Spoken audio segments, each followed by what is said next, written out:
Good morning, Philippines. God bless Philippines.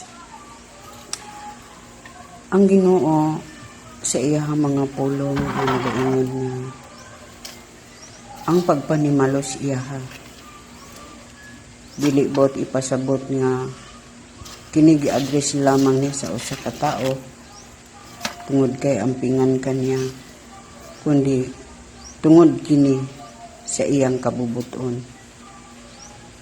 Adunay pagpanimalos nga gihimo niya tungod sa kagahi sa ulo sa mga tao, ug aduna po'y giingon nga vengeance is mine, o pagpanimalos sa iya lamang, aron ang mga katawhan tudluan kung unsay maayo ug dili, aron pamatngunan ta nining kalibutan nga adunay mga panghitabo, gera, mga kalisod, mga kagulanan, mga kabiguan sa kinabuhi.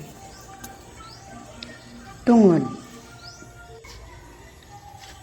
aron ang tao mahigmata nga ang atong mga panahon ug oras sa Ginoo nagkulang na gyud ta.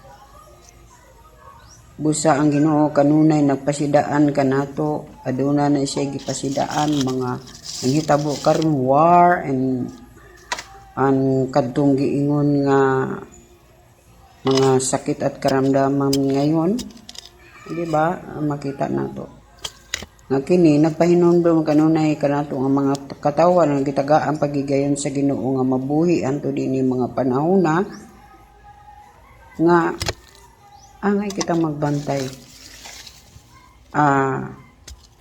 I-take na to ang opportunity nga libuhi pata sa Ginoo aron magbag-o, maghinusol sa atong mga kasalanan, ug ihatag ang atong kaugalingon to be decided nga mag-alagad na gyud sa iya to meet God be your partner, to be our partner. Kay wala tay mahimo niining kalibutan na kung magsalig ta sa kaugalingon natong kusog.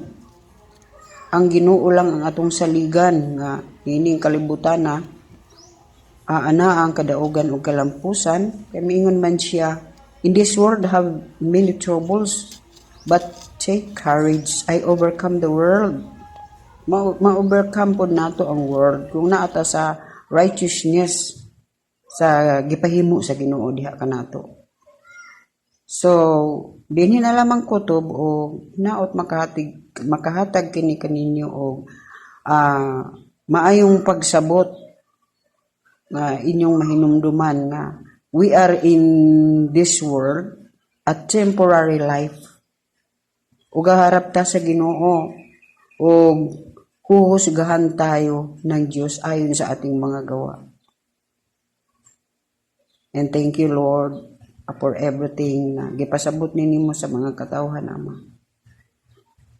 Na dinhiniing kalibutan na temporary lang kami ug imong gipaabot sa mga katawhan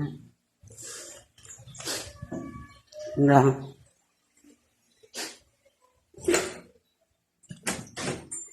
aduna kami responsibility sa iyo. Salamat, Ama, sa imong pasensya, the opportunity nga mapahayag ko ito. In Jesus' name, I pray. Amen. Amen.